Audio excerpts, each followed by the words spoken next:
Budak Bayangan bab 156. Perburuan pertama mereka ternyata lancar.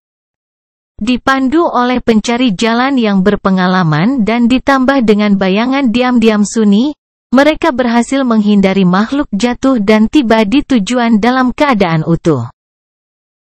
Di sana, kelompok itu bersembunyi di reruntuhan dan menunggu mangsanya muncul. Rencana pertempuran telah dibahas sebelumnya. Setelah Evie menjelaskan jenis monster yang akan mereka bunuh, lengkap dengan daftar detail kekuatan dan kelemahannya, Nephis dengan cepat memberikan peran yang berbeda kepada orang yang berbeda. Sunni mengira semuanya akan berjalan seperti di labirin, tetapi yang mengejutkannya, ternyata tidak. Sama seperti sebelumnya, Nev akan mengambil sebagian besar risiko dan memikat musuh untuk mengungkap kerentanannya. Namun, caster yang akan memanfaatkannya dan memberikan pukulan fatal, bukan Sunni. Itu masuk akal, sungguh.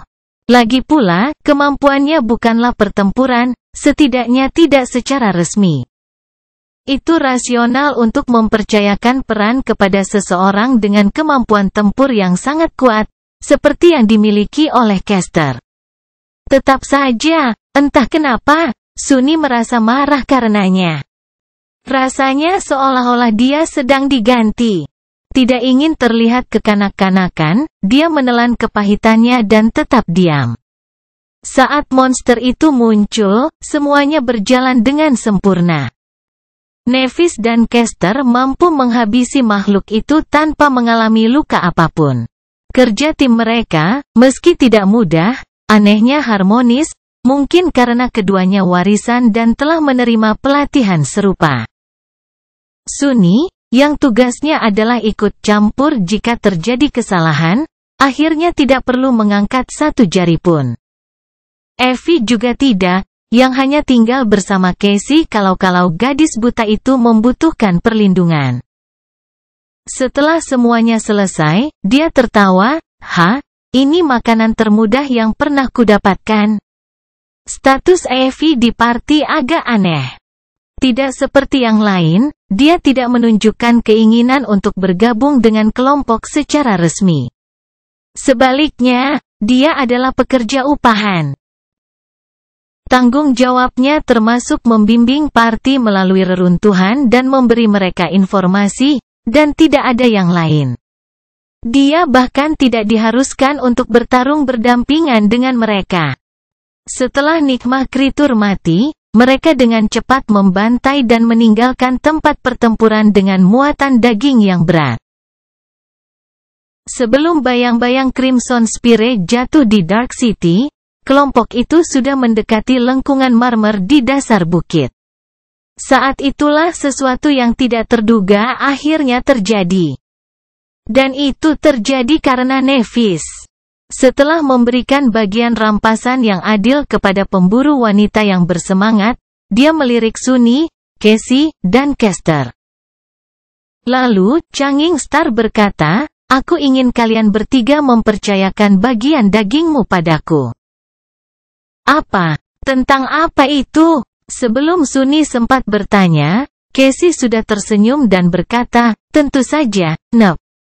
Caster juga tidak berlama-lama. Dengan membungkuk kecil, dia mengangguk. "Terserah Anda, Nona Nephis." Sunni menggertakkan giginya. Setelah itu, dia akan terlihat seperti orang brengsek jika dia mulai menginterogasinya. Terutama karena, secara teknis, dia tidak melakukan apapun kecuali meminjamkan bayangannya pada Evie. Nephis dan caster adalah orang-orang yang benar-benar mempertaruhkan nyawa mereka. Bagus. Nephis memberi mereka anggukan dan terus berjalan di jalan putih. Ketika mereka kembali ke pemukiman luar, dia memisahkan sisa daging monster menjadi dua bagian. Satu, bagian yang jauh lebih kecil, dia serahkan kepada Casey. Bagian lainnya, bagian yang jauh lebih besar, dia letakkan begitu saja di atas batu putih di depan pondok mereka.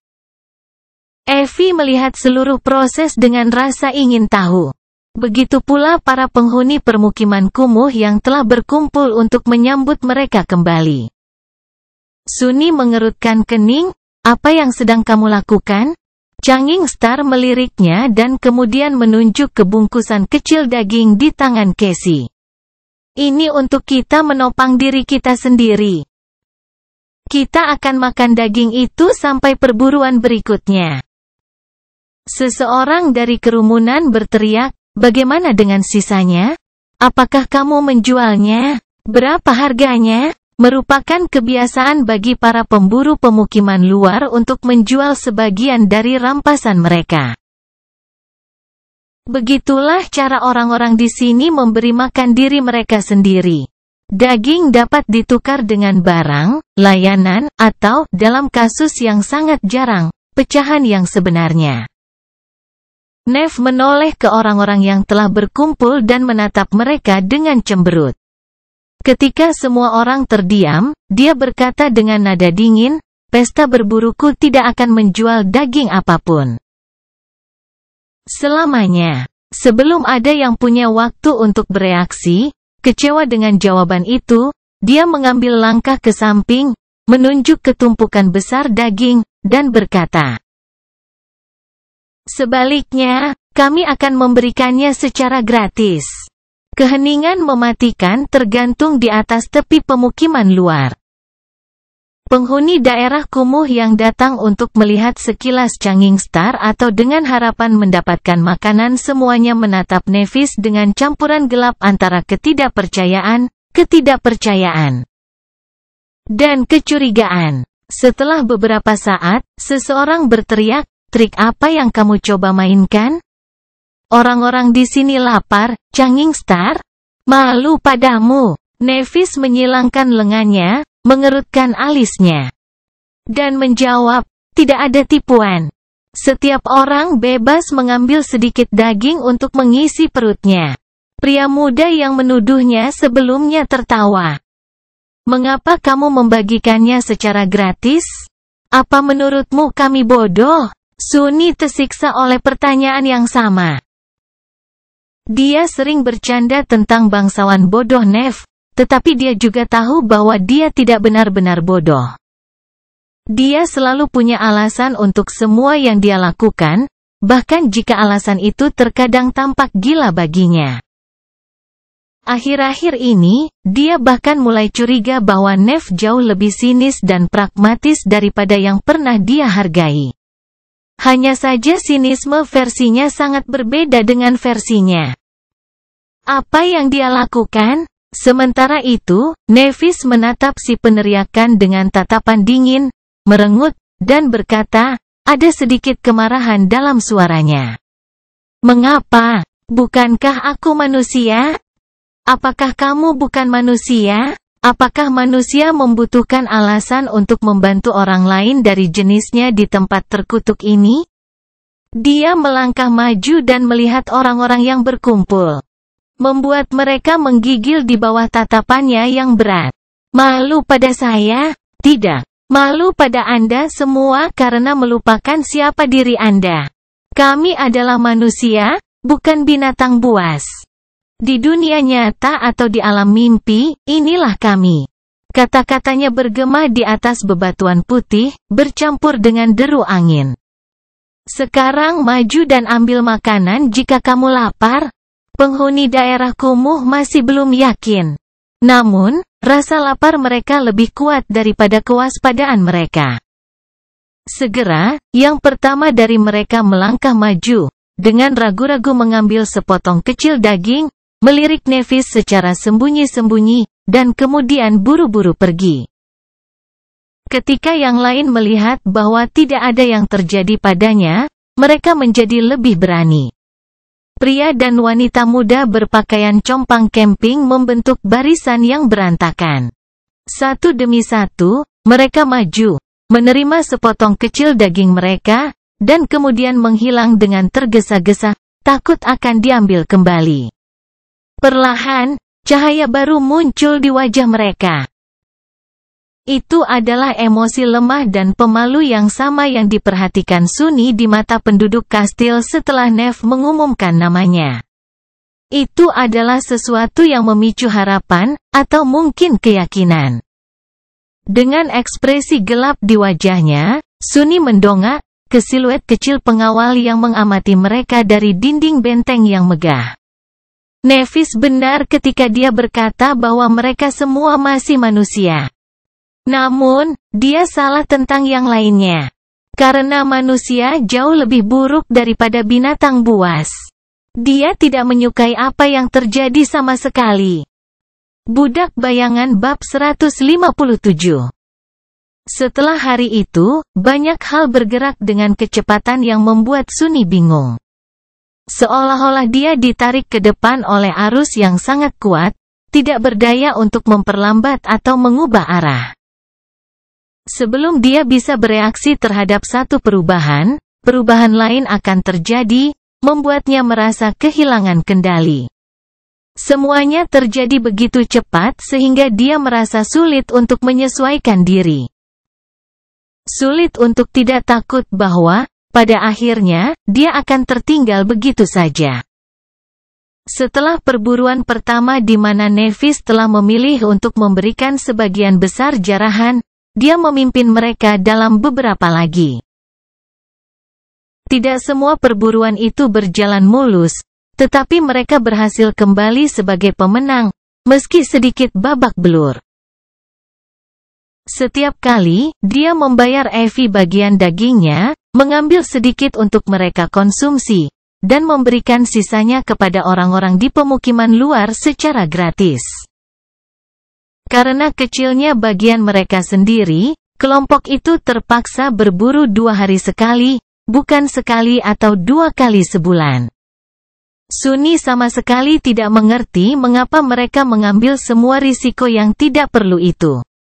Asalkan, dia sendiri tidak terkena banyak risiko. Terlepas dari beberapa pertempuran singkat di mana Nev dan Kester akhirnya membutuhkan bantuan, dia menghabiskan sebagian besar waktunya dengan Evie. Melayani sebagai pengintai dan perlahan mempelajari seluk-beluk kota gelap darinya. Dengan pengetahuan yang baik yang dimiliki pemburu nakal dan bayangannya yang gesit, rombongan jarang bertemu dengan apapun yang belum siap mereka hadapi. Ini memberi mereka keuntungan luar biasa atas semua kelompok berburu lainnya di pemukiman luar, dan bahkan beberapa milik Gun Lauk. Segera, rekam jejak mereka yang sempurna dan intens mendapatkan reputasi dan kemasyhuran kelompok. Mereka tidak terlihat sebagai pendatang baru lagi. Sebaliknya, orang-orang menganggap mereka sebagai pemburu terkuat di daerah kumuh. Banyak yang bahkan percaya bahwa Changing Star dan Sunni orang-orangnya sama sekali tidak kalah dengan para pemburu kastil. Nevis sendiri dikenal sebagai petarung yang menakutkan sejak duel dramatisnya dengan Andel. Evie memiliki reputasi sebagai salah satu pemukiman luar terbaik sejak lama. Kester yang tampan dan cakap dengan cepat memenangkan rasa hormat dan pemujaan berkat kepribadiannya yang ramah, pembawaan yang mulia, dan keterampilannya. Mereka bertiga dianggap sebagai inti dari pesta, dengan Casey dan Sunni ada di suatu tempat di pinggiran. Orang-orang menyukai Casey karena Nev telah mempercayakannya dengan tanggung jawab membagikan daging gratis. Dan juga karena hampir tidak mungkin untuk tidak mencintai gadis yang manis, sangat cantik, dan tragis ini. Bagi sebagian besar penghuni daerah kumuh, dia adalah wajah kelompok yang ramah. Sunni, di sisi lain, tidak ada yang benar-benar memperhatikannya. Tanpa prestasi gagah berani menaklukkan monster kota kegelapan di bawah ikat pinggangnya, sebagian besar menganggapnya hanya sebagai anggota pendukung partai. Paling tidak penting. Kasus amal paling buruk. Bahkan jika mereka mengingat keberadaannya.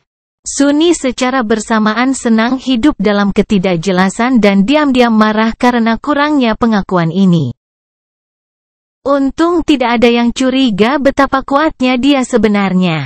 Namun, Melihat semua orang jatuh tersungkur di hadapan Caster sambil mengabaikan dirinya sendiri membuat Sunny ingin membunuh sesuatu atau seseorang. Terutama karena komposisi taktis kelompok itu, Nephis menghabiskan sebagian besar waktunya dengan warisan yang tampan. Mereka tampaknya bekerja sama dengan sangat baik. Ketika rasa frustrasi ini mengancam membuat Sunny kewalahan, dia akan pergi, mencari sudut yang sepi, dan melatih katasnya sampai setiap otot di tubuhnya sakit. Biasanya, peluit udara pemotongan pisau Midnight Shot sudah cukup untuk menenangkannya. Dia melatih ilmu pedangnya hari demi hari, menemukan kenyamanan yang aneh di dalamnya. Setidaknya ini adalah sesuatu yang bisa dia kendalikan. Tentu saja, Sunny tidak pernah benar-benar santai. Bahkan, setiap hari, dia semakin cemas. Karena hal-hal lain juga berubah. Setelah setiap perburuan, Changing Star akan memberi penghuni daerah kumuh makanan gratis. Awalnya, mereka memperlakukannya dengan ketidakpercayaan, lalu dengan rasa terima kasih, dan akhirnya dengan sesuatu yang mirip dengan rasa hormat. Cahaya aneh yang dilihat Sunny di mata mereka setelah pertama kali itu perlahan-lahan tumbuh semakin terang. Beberapa orang bahkan mulai bercanda memanggilnya Saint Nephis, seolah-olah dia semacam malaikat. Namun, dia merasa bahwa kata-kata ini anehnya mengandung lebih sedikit humor setiap hari. Itu sangat menyeramkan, belum lagi berbahaya. Semakin banyak orang memandang Nef seolah-olah dia adalah penyelamat pribadi mereka, semakin dia takut betapa drastisnya reaksi Gunlauk. Jika sejarah telah menunjukkan sesuatu, itu adalah bahwa raja tidak pernah mudah mencampuri Mesias. Dan sepanjang semua itu, pertanyaan yang sama terus menyiksa Sunny. Apakah semua ini kebetulan, atau apakah Nephis sengaja melakukannya? Seiring berjalannya waktu, semakin banyak orang acak yang bergabung dengan grup mereka. Mereka bukan pemburu, hanya pria dan wanita muda dari pemukiman luar yang ingin membantu. Mereka cenderung menyembunyikan monster yang dibawa kembali oleh kelompok itu dari perburuan. Memelihara berbagai alat dan perlengkapan yang perlu digunakan, membantu Casey membagikan makanan, dan melakukan hal-hal kecil tapi berguna lainnya. Segera, pondok bobrok itu penuh dengan mereka. Sunny bahkan tidak tahu semua nama mereka. Sepertinya setiap hari, seseorang yang baru akan muncul, bertindak seolah-olah mereka selalu menjadi bagian dari grup. Lebih buruk lagi, tidak semua dari mereka sepertinya juga tahu siapa dia. Tidak sekali dan tidak dua kali, seseorang akan tersenyum padanya dan bertanya dengan nada bersahabat, "Apakah kamu baru?" Tentu saja, bajingan tidak pernah mengatakan hal yang sama kepada Caster. Sunny merasa perlahan menjadi orang asing di rumahnya sendiri. Perasaan itu agak tidak menyenangkan, belum lagi betapa cocoknya semua rasa tidak amannya. Yang lebih buruk, orang-orang baru ini benar-benar membuatnya tidak nyaman. Dia tidak begitu yakin apakah mereka pembantu Changing Star, atau apakah mereka pengikutnya. Apakah mereka setia, atau saleh? Suatu malam setelah beberapa minggu ini, dia tiba-tiba dibangunkan oleh Casey yang menarik-narik lengan bajunya. Gadis buta itu berbisik, "Sunny, bangun." Sesaat kemudian, dia sudah berdiri, siap memanggil Midnight Shot. Cahaya yang datang dari ruangan lain memberitahunya bahwa Nef juga sudah bangun. "Gunlauk, apakah seseorang mengkhianati kita? Apa yang salah?" Casey menutupi lilin yang dia pegang di tangannya dan menjawab dengan suara khawatir, "Sesuatu datang dari jalan. Aku memimpikannya." Makhluk mimpi buruk. Mengetahui apa yang harus dilakukan, Sunny hanya mengangguk, mencengkeram bahunya untuk meyakinkan, dan berjalan menemui Nevis. Karena pondok mereka berada di tepi daerah kumuh, tepat di depan pintu masuk jalan kuno, mereka tidak punya pilihan selain bertarung. Malam itu, mereka bertiga, Changing Star, Sunny, dan Caster, melawan iblis yang berkeliaran di atas bukit dan melawannya sebelum bisa mencapai pemukiman luar. Ketika fajar tiba, orang-orang yang ketakutan berjalan keluar dari gubuk mereka dengan kaki gemetar dan melihat bekas mengerikan yang ditinggalkan di batu putih oleh cakar binatang itu, serta genangan darah. Baik manusia maupun monster, mengepul di pagi hari yang dingin. Mereka juga melihat Changing Star bersandar lelah pada pedang peraknya. Sunny, yang duduk menyandarkan punggungnya ke dinding pondok dan terengah-engah, juga menatapnya. Kembali ketika dia menjelaskan kepada Nevis mengapa Gun Lauk tidak pernah bisa dikalahkan. Dia telah memberitahunya bahwa setiap segi kehidupan di sini berada di bawah kendalinya, makanan, keamanan, harapan, ketakutan, bahkan kekuatan itu sendiri. Sekarang, Changing Star telah memberi orang-orang ini makanan. Dengan melindungi pemukiman luar, dia memberi mereka keamanan. Dia bahkan memberi mereka harapan. Ada juga ketakutan yang dirasakan penduduk kastil setelah Nef dengan mudah memenggal salah satu Pathfinder mereka. Yang tersisa hanyalah kekuatan. Akhirnya, pertanyaan yang sangat menekan pikirannya memiliki jawaban. Tidak, semua ini bukan kebetulan. Segala sesuatu yang telah terjadi. Mulai dari memilih bangunan terluar di daerah kumuh sebagai markas mereka hingga bersikeras membagikan makanan secara gratis, adalah bagian dari rencana aneh namun metodis Changing Star. Dia tahu apa yang dia lakukan selama ini. Tapi kenapa dia melakukan semua ini? Apa tujuan utamanya? Gelisah, Sunny menatap Nevis dan bertanya-tanya tentang masa depan. Budak Bayangan Bab 158. Setelah sekitar 1 bulan tinggal di pemukiman luar, suatu pagi Sunny terbangun dengan perasaan tidak memiliki tempat di dunia ini. Perasaan akrab ini telah mengejarnya hampir sepanjang hidupnya, dan baru saja kembali setelah menghilang selama beberapa waktu. Sambil mendesah, dia bangkit dari dipannya yang sempit dan memanggil kain kafan dalang. Pondok batu sudah penuh dengan suara dan suara. Aroma sarapan yang menggoda memenuhi udara. Keluar dari kamarnya yang kecil, Sunny melihat segerombolan pembantu Nef yang bergegas ke sana kemari, sibuk dengan berbagai tugas.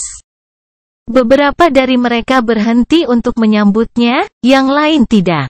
Dia tidak memperhatikan mereka dan pergi keluar untuk mencuci muka dan melihat ke langit. Langit kelabu di Forgotten Shore tampak seperti biasanya. Tidak ada yang benar-benar berubah di neraka yang menjijikkan ini. Dalam perjalanan pulang, Sunny melihat sesosok kurus berdiri ragu-ragu di dekat pintu penginapan. Pria muda compang camping itu tampak sangat akrab. Mencapai ingatannya, Sunny mengidentifikasinya sebagai penerimaan yang ramah, tetapi gugup dari kastil. Pakaiannya jauh lebih bersih dan rapi daripada sebelumnya, dan wajahnya menjadi lebih kurus. Pemuda itu jelas telah melihat hari-hari yang lebih baik. Apa yang dia lakukan di sana? Semakin dekat, Sunny memanggil pemuda itu, Harper, kan? Kenapa kamu ada di sini? Harper tersentak, lalu menatapnya dengan mata cemas. Oh, Sunless, ini, senang bertemu denganmu. Sunny menatapnya sebentar, lalu bertanya terus terang, apakah mereka menendangmu keluar dari kastil? Wajah Harper langsung jatuh. Menurunkan tatapannya, dia terdiam beberapa saat, lalu berkata pelan, aku belum bisa membayar upeti lagi. Jadi, ya, kurasa mereka melakukannya. Kemudian dia mendongak, ragu-ragu, dan bertanya dengan suara lemah, Kudengar aku bisa mendapatkan makanan di sini? Suni berusaha memberinya senyum meyakinkan. Tentu. Biasanya, kami membagikan daging setelah perburuan. Tapi jika kamu lapar sekarang, aku yakin ada sesuatu yang bisa kita lakukan. Bicaralah dengan, seorang gadis berambut merah. Dia yang bertanggung jawab atas sarapan, menurut saya. Harper juga tersenyum, cahaya harapan yang lemah menyala di matanya. Benarkah, mereka hanya akan memberiku makan gratis? Suni mengangkat bahu. Kenapa tidak? Kita punya cukup makanan sekarang. Lagi pula kebanyakan pria dan wanita itu selalu ada di sini. Mereka seperti tamu yang tidak akan. Tidak masalah. Mereka membantu, melakukan ini dan itu, untuk mengungkapkan rasa terima kasih mereka, saya kira. Jika Anda merasa bersalah hanya makan gratis, mintalah mereka beberapa tugas. Ini mungkin bukan Bright Castle, tetapi Anda akan melihat bahwa kehidupan di sini juga tidak buruk. Memandu pemuda kurus itu ke dalam, Suni mengarahkannya ke dapur dan mendesah. Bahkan para penghuni puri kini berdatangan ke penginapan mereka. Jika ini terus berlanjut, dia harus berbagi kamar dengan orang asing. Benar-benar lelucon. Memasuki aula utama, dia melihat Nevis dan Kester berdiri di dekat jendela, mendiskusikan perburuan yang mendekat. Pagi ini, ada beberapa pemburu dari pihak lain yang mengelilingi mereka. Cohort telah merencanakan perburuan besar bersama untuk sementara waktu sekarang, dan hari ini adalah harinya. Apakah mereka baru saja mulai tanpa aku? Menyembunyikan ketidakpuasannya, Suni berjalan ke arah kelompok pemburu dan menyapa mereka. Kester tersenyum padanya, sementara Nevis hanya mengangguk. Pemburu lainnya melirik pendatang baru dan tidak terlalu memperhatikannya. Bodoh. Jika Anda tahu siapa yang berdiri di depan Anda. Menghibur diri dengan pikiran kekanak-kanakan ini, Suni mendengarkan diskusi itu. Salah satu pemburu berbicara. Selatan mercusuar yang runtuh adalah pilihan yang bagus, tetapi makhluk yang bangkit yang tinggal di sana memiliki pendengaran yang sangat tajam. Menyerang mereka dalam jumlah besar tidak akan mudah. Dalam sebulan terakhir, pondok mereka telah mengalami transformasi. Sisa-sisa furnitur yang rusak sudah lama hilang dan diganti. Beberapa perabot baru berasal dari reruntuhan, beberapa dibuat di sini oleh pengrajin dari pemukiman luar. Ada kulit monster dan dekorasi yang digantung di dinding, membuat ruangan terlihat rapi dan rapi. Hari-hari ini, pondok itu muncul sebagai markas besar kelompok kebangkitan yang kecil namun makmur. Bahkan ada peta besar kota kegelapan di salah satu dindingnya, dengan berbagai simbol yang menandai semua jenis informasi berguna. Saat ini, pemburu sedang menunjuk ke tempat tertentu di peta, tempat ini jauh lebih menjanjikan. Bloodfiend diketahui tinggal di bagian ini. Mereka berhibernasi di siang hari, jadi jika kita berhasil menemukan satu atau dua sarang. Castor menggelengkan kepalanya. Area yang Anda sarankan terlalu dekat dengan wilayah patung hidup aneh itu. Kita semua tahu betapa hebatnya makhluk aneh itu. Saya masih berpikir bahwa selatan mercusuar lebih baik. Kita hanya perlu memikirkan cara untuk menipu pendengaran para monster. Tiba-tiba menemukan sesuatu yang bisa dia bantu, Suni berkata, aku punya lonceng yang bisa. Namun, suaranya tenggelam dalam dengungan percakapan. Tidak ada yang memperhatikan kata-katanya. Karena malu, Suni menarik napas dalam-dalam, menunggu beberapa detik, dan berbicara lagi. Sebenarnya, kita bisa menggunakan salah satu dari dua kenangan penghasil suaraku untuk. Tapi tepat pada saat itu, Caster sepertinya mendapatkan ide cemerlang. Semua orang mendengarkannya, membelakangi Sunny. Seolah-olah dia sama sekali tidak terlihat. Apa gunanya? Sunny berdiri di sana selama 1 atau 2 menit, merasa canggung, marah, dan benar-benar bodoh. Kemudian dia hanya berbalik dan berjalan pergi. Menemukan jalan ke atap pondok, dia naik ke atas tambahan lantai 2 dan duduk di sana, dengan sungguh-sungguh menyaksikan matahari perlahan naik. Setelah beberapa saat, Sunny menghela napas dan menutup matanya, membiarkan bayangan itu masuk kembali ke dalam gedung. Seperti yang dia duga, tidak ada yang menyadari ketidakhadirannya. Tidak heran, dia mengirim bayangan itu ke sekitar pondok, mengawasi semua orang yang sibuk mewujudkan rencana misterius Nef. Semua orang tampak penuh energi, antusiasme, dan rasa memiliki. Mengapa dia satu-satunya yang tidak bisa menyesuaikan diri? Bahkan pria dari kastil itu, Harper, sudah menemukan beberapa teman. Dia saat ini sedang membantu gadis berambut merah yang bertugas mencuci piring untuk sarapan. Sunny mengerutkan kening. Sesuatu ada yang tidak beres dengan Harper. Dia tidak bisa meletakkan jarinya di atasnya, tetapi pemuda kurus itu tampak agak aneh, entah bagaimana. Melupakan semua tentang suasana hatinya yang buruk, Sunny berkonsentrasi memperhatikan penidur yang pemalu itu. Harper tampaknya melakukan apa yang akan dilakukan pendatang baru, membantu orang, mempelajari nama mereka, dan mengajukan pertanyaan tentang cara kerja di pesta Changing Star. Sepertinya dia sangat ingin tinggal di pondok dan menjadi berguna. Itu bisa dimengerti, tapi ada yang salah. Kecurigaan Sunny terkonfirmasi ketika, sekitar 1 jam kemudian, Harper meninggalkan pondok dan kembali ke daerah kumuh. Dengan bayangan diam-diam mengikutinya dari belakang, pemuda kurus memastikan bahwa tidak ada yang melihatnya dan buru-buru terjun ke gang terpencil.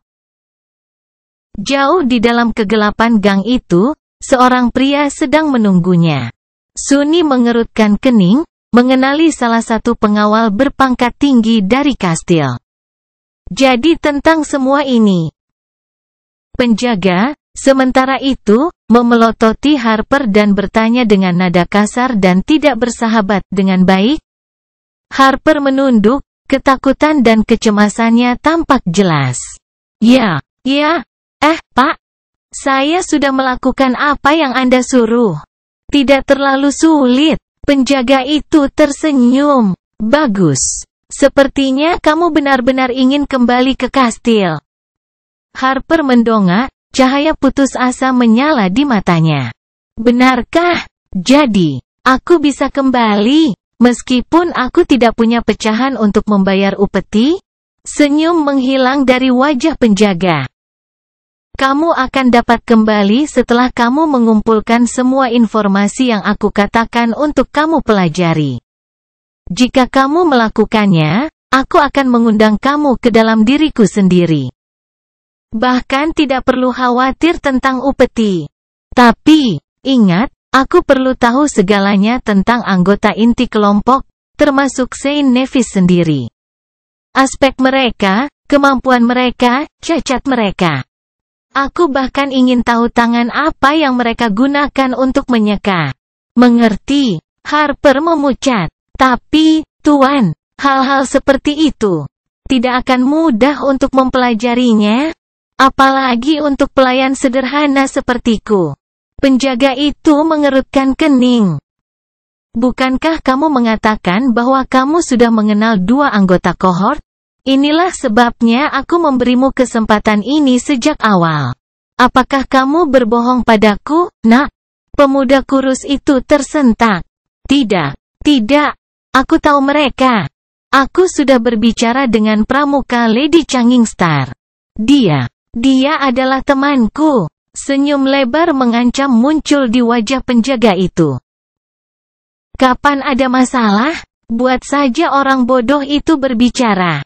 Tikus seperti dia akan memberitahumu segalanya selama kamu memberi mereka sedikit perhatian, percayalah. Aku berani bertaruh bahwa freeloader yang tidak berguna ini berjalan-jalan penuh dengan kecemburuan dan delusi kagungan. Berpura-pura menghormatinya bahkan sedikit, dan dia tidak akan bisa tutup mulut. Aduh, Harper mengangguk, lalu tiba-tiba ragu. Setelah hening beberapa saat, dia bertanya dengan suara malu-malu, Pak. Anda tidak akan menyakiti mereka, bukan? Mereka adalah orang-orang baik. Penjaga menatapnya selama 1 atau 2 detik. Lalu berkata dengan nada mengejek yang gelap, mengapa kamu bertanya jika kamu sudah tahu jawabannya? Mendengar kata-kata itu, Harper mengempis. Wajahnya menjadi gelap, dan dia menundukkan kepalanya, seolah malu untuk melihat lurus. Namun, dia tidak keberatan. Bajingan itu, tunggu dan lihat saja. Sunni sudah merencanakan pemukulan yang akan dia berikan kepada pemuda pengecut itu sebelum mengusirnya dari pondok. Tetapi pada saat itu, sebuah suara memanggilnya. Itu adalah Evie. Hei, Dufus, apakah kamu tidur? Turun, perburuan dimulai. Tercerabut dari perspektif bayangan, Sunni melirik tajam ke arah pemburu wanita tinggi, memanggil bayangannya kembali, dan mendesah. Aku akan menanganinya setelah kita kembali. Tapi pada saat dia kembali, Sunni tidak dalam kondisi untuk berurusan dengan apapun. Budak Bayangan bab 159. Terlepas dari semua keraguan dan kegelisahannya, Sunni tidak pernah menyangka bahwa perburuan ini akan mengubah segalanya. Dia hanya melakukan gerakan, agak gelisah karena skala operasi gabungan ini, tetapi anehnya juga diyakinkan oleh sejumlah besar pemburu yang mengelilinginya. Rombongan berburu yang tidak biasa meninggalkan pemukiman luar pada siang hari, menuju ke timur, ke reruntuhan besar mercusuar yang runtuh yang terletak di pinggir kota. Ada hampir 20 dari mereka berkumpul bersama, semuanya dengan hati-hati melewati labirin jalan-jalan sempit yang mematikan. Dengan Evie sebagai kepala pencari jalan dan Sunni membantunya dengan mengintai ke depan. Rencana itu sesederhana dan sesederhana mungkin. Namun, tidak ada yang benar-benar aman di kota kegelapan. Semua orang bersiap untuk yang terburuk. Dan segera, ketakutan mereka menjadi kenyataan. Di tengah perjalanan, tiba-tiba terdengar suara yang membuat Evie membeku di tempat. Mengangkat kepalan tangan untuk memberi isyarat agar semua orang berhenti, dia mengintip ke dalam kabut, ekspresi gelap dan firasat di wajahnya. Merasa sesuatu yang buruk akan terjadi, Sunni memerintahkan bayangannya untuk kembali dan mendekati Casey. Tangannya siap untuk menggenggam gagang Midnight Shot dari udara. Untuk beberapa saat, semuanya hening. Lalu, pupil mata Evie tiba-tiba melebar. Menyebarkan. Begitu kata itu keluar dari mulutnya, para pemburu berpengalaman berlari ke arah yang berbeda. Sunni sendiri meraih Casey dan menerjang ke samping, menyeretnya bersamanya. Kemudian, sesuatu yang besar dan berat jatuh dari atas ke bebatuan di mana Slipper berdiri beberapa detik yang lalu. Untungnya, kebanyakan dari mereka sudah berada di tempat lain karena peringatan tepat waktu dari Evie. Namun, beberapa orang agak terlambat bereaksi. Jeritan mereka tenggelam dalam suara memuakkan dari daging yang robek. Sunni mengutuk. Bayangannya belum dekat, membuatnya tidak punya pilihan selain bertarung tanpa bantuannya. Dia berputar, memanggil Midnight Shot, dan membeku selama sepersekian detik, semua darah terkuras dari wajahnya. Di luar sana, di tengah jalan, makhluk besar bersayap berdiri di atas bebatuan yang retak, tubuhnya yang pucat dan bulu hitamnya berlumuran darah para pemburu yang malang.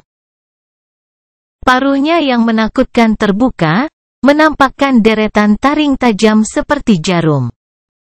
Utusan Spire, saat Sunni menyaksikan, sesaat lumpuh karena ketakutan, lidah merah panjang keluar dari mulut makhluk itu untuk menjilat darah dari wajahnya. Bergerak, mengibaskan kelumpuhan, Sunni mencengkeram pedangnya dan bersiap berjuang untuk hidupnya. Dia dan Casey.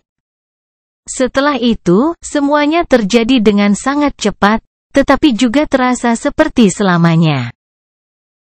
Para pemburu memiliki pilihan sederhana untuk dibuat, berpisah menjadi kelompok yang lebih kecil dan mundur ke reruntuhan, mengambil risiko menghadapi sesuatu yang sama atau bahkan lebih menakutkan. Atau bertahan dan mencoba mengusir binatang jatuh itu. Tanpa harus membahasnya, semua orang memilih opsi kedua. Tidak peduli seberapa berbahayanya, musuh yang familiar selalu lebih baik daripada yang tidak diketahui. Tidak dikenal, para pemburu yang selamat menyerang kekejian dengan semua yang mereka miliki. Meskipun kenangan mereka tidak memiliki kesempatan menembus kulit makhluk mengerikan itu, setiap serangan masih melukainya. Mereka yang memiliki kemampuan aspek yang mampu memberikan kerusakan langsung segera menggunakannya, berharap setidaknya untuk mengacaukan binatang itu. Tentu saja, tidak ada kemampuan penidur yang bisa berharap untuk melukai binatang jatuh.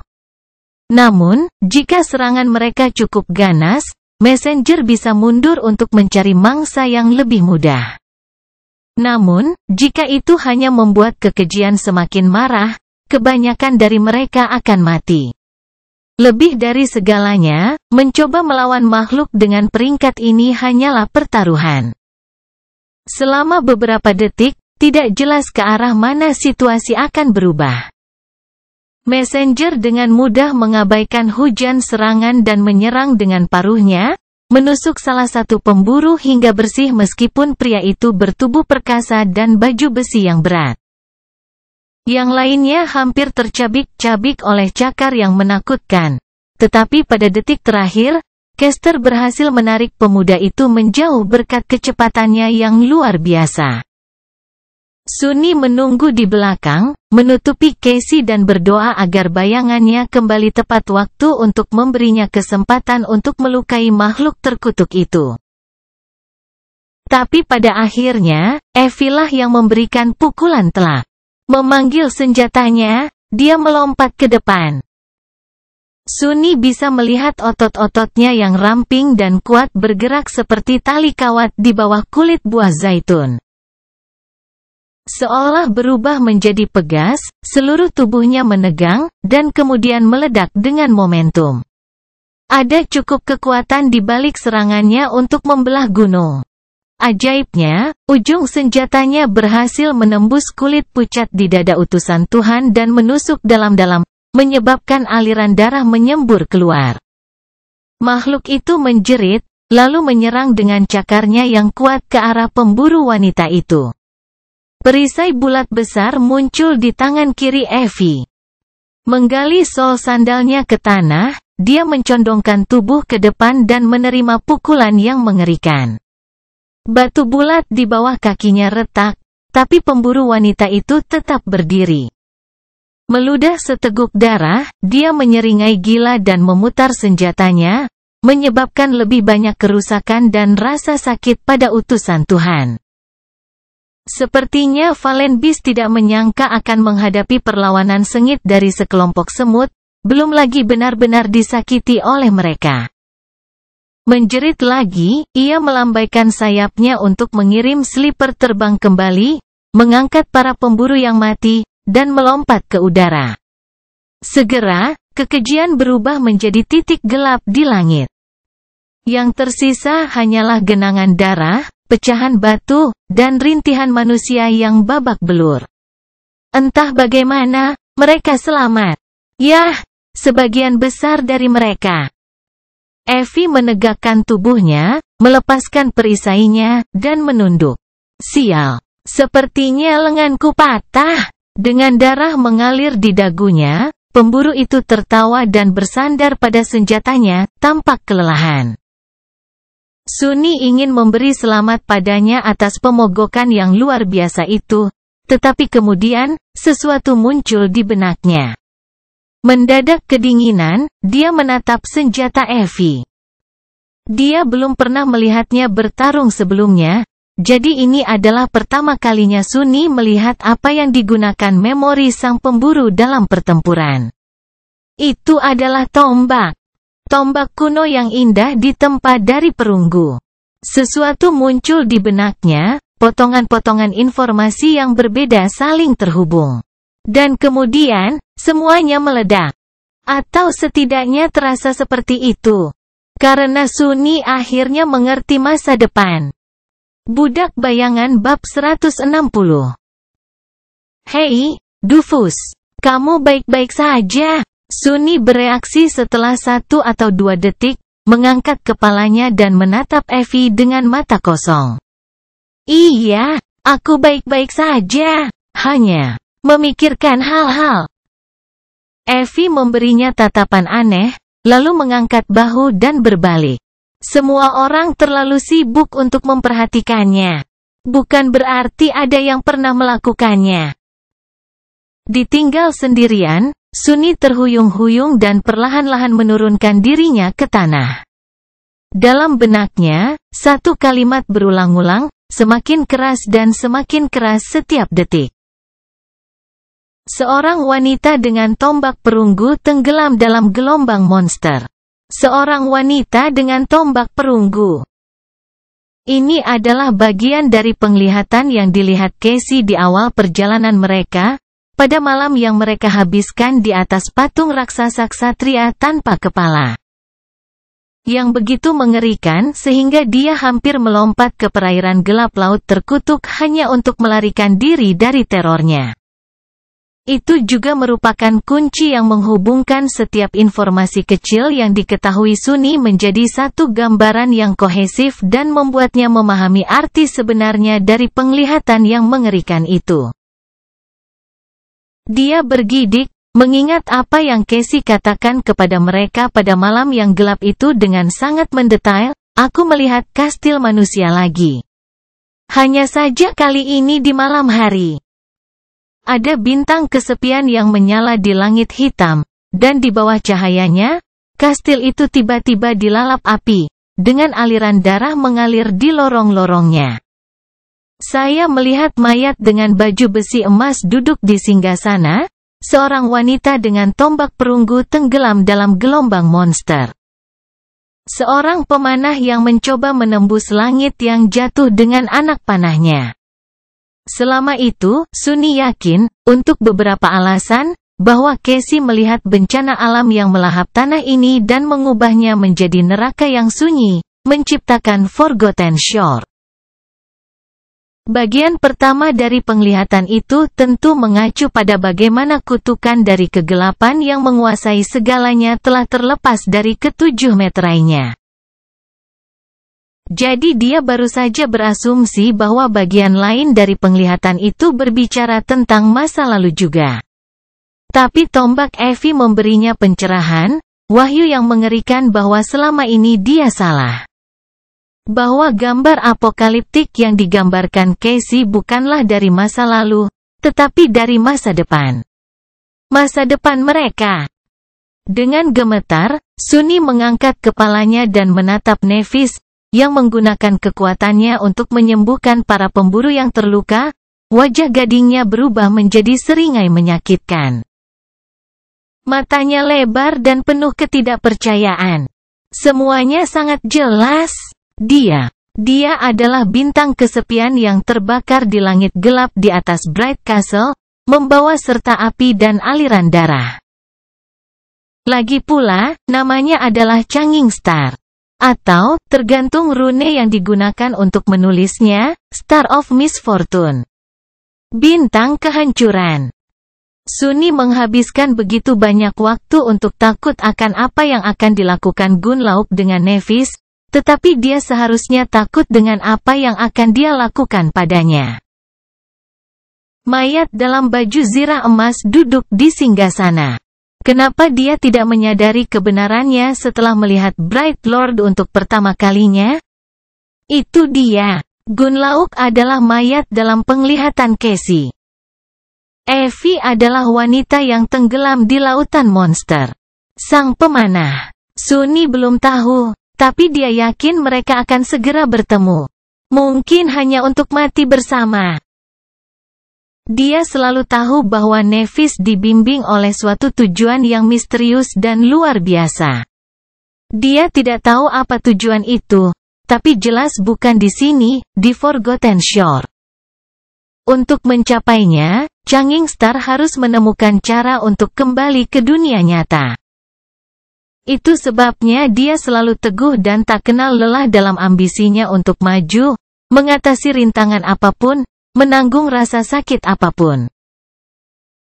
Kadang-kadang, sepertinya keyakinannya lebih mirip dengan obsesi. Nephis bersedia melakukan apa saja untuk memenuhi mimpinya. Kata-kata menghibur yang dia katakan padanya pada hari pertama mereka di kota kegelapan tiba-tiba bergema di benaknya. Hanya sekarang, ada makna lain yang lebih dingin dan lebih gelap yang bersembunyi di balik permukaannya. Kami akan menemukan cara untuk kembali. Apapun yang harus dilakukan, kami akan melakukannya. Apapun yang harus dilakukan, hanya ada satu cara untuk meninggalkan Forgotten Shore, dan itu terletak di Crimson Spire. Tidak ada penidur yang bisa berharap untuk mencapai gerbang itu dalam keadaan utuh. Mereka bahkan membutuhkan pasukan untuk mencoba. Mungkin kemudian, dengan berjalan di atas mayat, satu atau dua orang yang selamat akan dapat melarikan diri dari tempat terkutuk ini. Tetapi Nephis tidak memiliki pasukan. Belum. Untuk mengumpulkan satu, dia harus membunuh Gunlaug, merebut kekuatannya dan melenyapkan semua oposisi, menenggelamkan Bright Castle dalam darah. Hanya dengan begitu dia dapat mengumpulkan setiap penidur yang tersisa di kota gelap dan memikat mereka untuk mengikutinya dalam perang bunuh diri. Mengetahui dengan sangat baik bahwa kebanyakan dari mereka akan mati karenanya. Tidak ada orang waras yang akan mengikutinya. Mereka tidak akan. Benar. Sunny teringat wajah para pemuda dan pemudi yang telah menjadi bagian dari kelompok mereka dalam beberapa minggu terakhir. Cahaya harapan yang aneh, atau mungkin iman, membara di mata mereka. Penghormatan yang hampir religius yang mereka rasakan terhadap Nephis. Tidak, bukan Nephis. Menuju bintang berubah dari klan api abadi. Malaikat pribadi mereka. Apakah mereka masih waras? Akhirnya, dia mengerti setiap bagian dari rencana Nef. Melihat wanita muda cantik berambut perak itu, Sunny menggigil. Dan kemudian, ada bagian terakhir dari ramalan itu. Dalam perjalanan pulang, Sunny merasa seperti sedang dalam mimpi yang menggebu-gebu. Besarnya wahyu itu terlalu banyak baginya. Pikirannya terasa lemah, goyah, dan diambang kehancuran. Dia tidak pernah mengalami perasaan shock yang begitu dalam. Seolah-olah inti dari keberadaannya terguncang keras. Dia tidak dilengkapi dengan alat yang tepat untuk mengatasinya. Rasanya seolah-olah dia berada di ambang kehilangannya. Sunny benar-benar ketakutan. Jangan buang waktu mencoba mengatasi emosimu. Ini bukan waktu yang tepat untuk perasaan. Anda perlu mencari tahu bagaimana semua ini memengaruhi Anda secara pribadi, dan apa yang perlu Anda lakukan untuk mengubah keadaan menjadi keuntungan Anda. Lagi pula, apa yang harus ditakuti? Bahwa banyak orang akan mati? Apa hubungan hidup dan mati mereka dengan dia?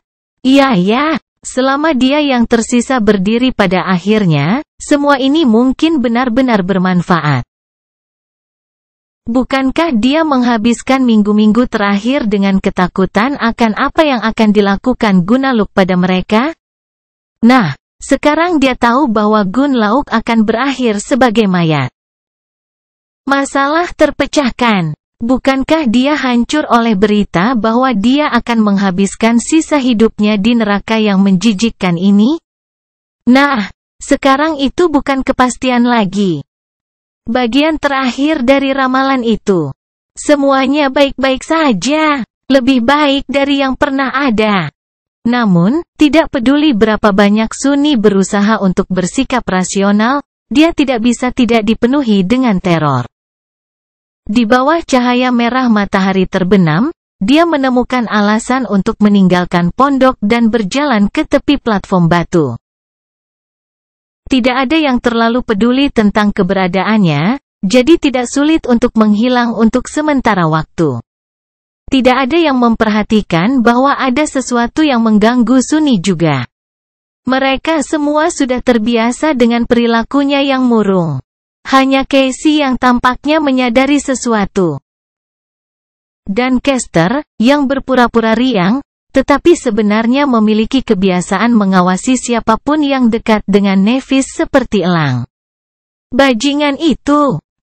Mencapai ujung platform batu, Sunni berbalik dan melihat pemukiman luar dan kastil megah yang menjulang di atasnya, dengan ratusan sleeper bergegas mencari tempat berlindung sebelum datangnya malam.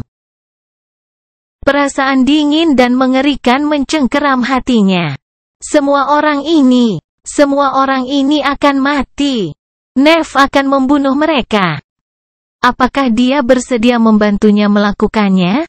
Entah kenapa, Sunni ingin tertawa. Seluruh situasi ini begitu memuakkan dan mengerikan sehingga hampir menggelikan. Dia tidak pernah menjadi tipe altruistik, sungguh. Lebih dari itu, dia selalu membanggakan dirinya sebagai orang yang sinis, egois, dan kejam. Tapi ini terlalu berlebihan bahkan untuknya. Meraih kepalanya, Sunni mengerang. Apa yang akan aku lakukan? Pada saat itu, suara langkah kaki tiba-tiba menarik perhatiannya. Sosok kurus muncul dari daerah kumuh dan berjalan ke arahnya. Sunni mengerutkan kening. Oh, benar, pria itu. Aku benar-benar telah melupakannya. Harper berhenti beberapa langkah jauhnya dan tersenyum malu-malu. Sunless, bisakah kita bicara?